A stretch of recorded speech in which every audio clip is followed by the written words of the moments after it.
Ever heard of something called the compound effect? Well, in today's video guys, I'm going to share with you everything I've learnt from this book by Darren Hardy called the compound effect, and how it can not just help your running, but help you in every other aspect of your life.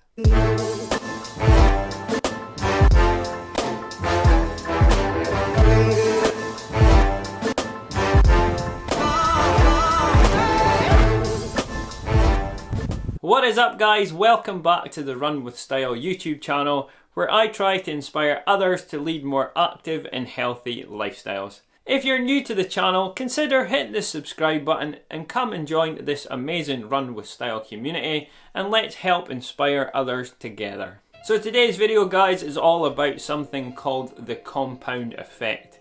Now basically what the compound effect is that everything we do in our lives day to day has an effect further down the line.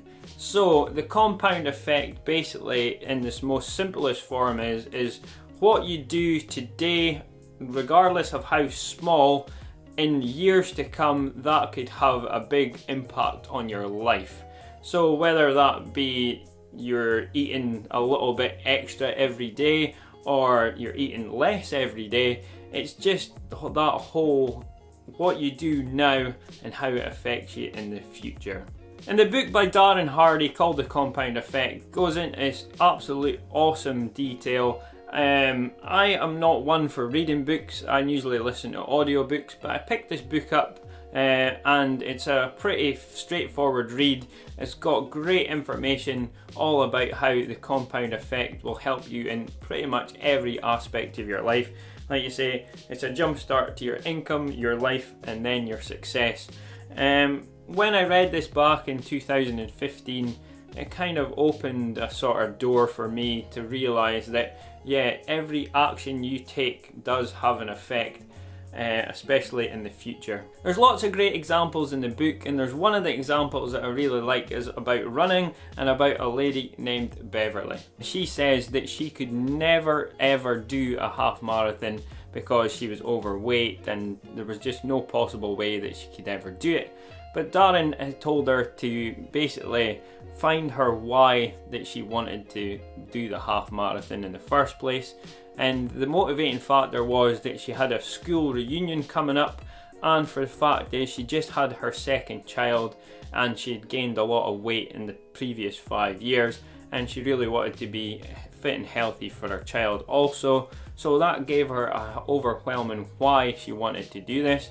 So what Darren did was he sat her down and says, right, what I want you to do is map out a 1 mile loop from your house, and I want you to do it in the car first. So basically go out in the car, map out a 1 mile loop back to your house. All Darren wanted her to do was for the next 2 weeks, walk that mile 3 times. And the great thing is you notice that he didn't say, I want you to start running this mile for the next 2 weeks. The important thing that it was to walk this mile for the next 2 weeks, just to let her feel exactly what a mile was like and how far it is. And then after that he told her to start jogging, and a really slow jog, but only as far as to the point where she started to become breathless, and then start walking, and then once she felt okay to start jogging again and still doing that mile. And then he asked her to keep going, and once she could reach half a mile, and then eventually 3/4 of a mile,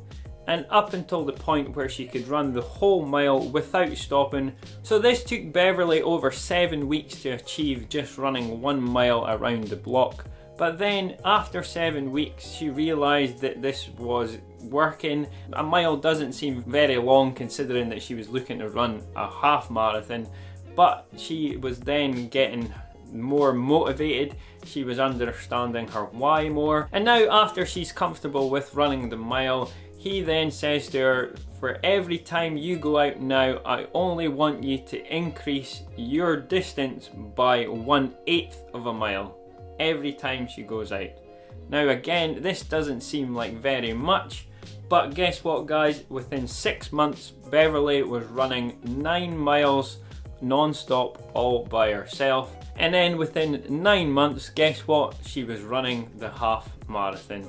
It's such a great story because it just shows you the little things at the very beginning, over time and slowly. After 9 months of trying, she was out there running a half marathon where she couldn't even go round the block, which is absolutely amazing. And that's why the compound effect is such an effective way of looking at things, because it's the little things that you do over time that make a massive difference. One of the examples he gives in the book is called the magic penny, and this one I really like because if you were given the choice of £3 million today and take it and run, or you're given the option of 1 penny today, but that penny for the next 31 days is going to double each and every day for 31 days. Now, what one would you choose? The correct answer should have been that you took the penny and delayed that, because that's the thing, it's delaying that gratification. And if you just waited 31 days, you would have ended up with more than £10 million.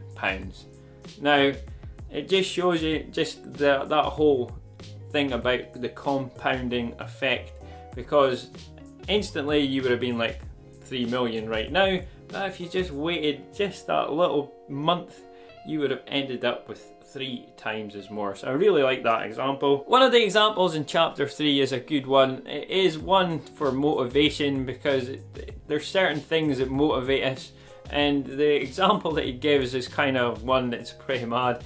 Is that if there was a plank of wood on the ground, it was 1 foot wide and 30 foot long, and he was to give you 20 quid to walk that plank, would you do it?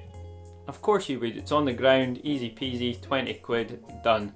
But then he says, well, what if that plank of wood was between 2 buildings and it was 100 feet in the air and he gave you 20 quid, would you do it? Chances are you probably ain't going to do it. And then he flips it again on its head and says, well, if the plank of wood was again 100 feet in the air and it was between the 2 buildings, but then across at the other building it was on fire, but your child was over there, what would you do? Chances are 20 quid wouldn't matter. The motivating factor is that there's a burning building and you would save your child no matter what. Now that is the motivating factor. So that's a great little example about motivation. It's not just certain things, it's lots of things that can come into play and how you're motivated. So guys, hopefully from a couple of examples from the book you'll get a kind of an idea of what the compound effect is. Like I said, it's the little things that you do today that make a huge effect further down the line, because we are what we do. The habits that we install is what makes us today, tomorrow and in the future. Hopefully you've enjoyed this little look at the compound effect. It really is a great book. I highly recommend you pick it up. It's not a huge long read and it's fairly easily digestible, especially because I ain't one for reading much books. I normally listen to audiobooks. For me to read this was quite an achievement, but not only that, I picked it up this last few months and I've read it actually twice again, and then I actually gave it to someone who I thought that would benefit from the book, so I picked up a new copy which I'm going to be giving away to someone else also. So guys, highly recommend it, the compound effect. If you want it, pick it up. I'll leave the link in the description if you want to pick one up for yourself, guys. Thank you so much for watching, really do appreciate it. Remember, get out there, run with style, and I shall see you guys in the next video. Jamie, out.